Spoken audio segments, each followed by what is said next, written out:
అసలు యేసుక్రీస్తు ఆయన శిష్యుల యొద్దకి వెళ్తున్నప్పుడు ఇక్కడ ఒకటి మనం చూద్దాం. ఏంటి తెలుసా, ఇక్కడ నతానియేల్ ఏమంటాడంటే ఆయన ఫిగ్ ట్రీ కింద కూర్చొని బాధపడతాడో ఏం చేస్తాడో అది బైబిల్లో రాయలే.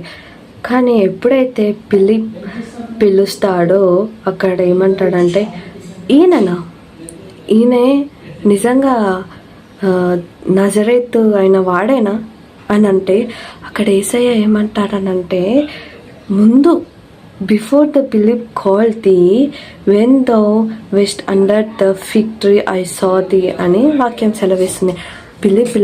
పిలవక ముందే నువ్వు ఫిగ్ ట్రీ కింద నువ్వు ఉన్నది నేను చూసా అని చెప్తాడు. అక్కడ ఏం చెప్తున్నట్టు, ఇక్కడ యేసయ్యనే నిజమైన దేవుడు ఒక్కడే కదా అందరినీ చూడగలుగుతాడు.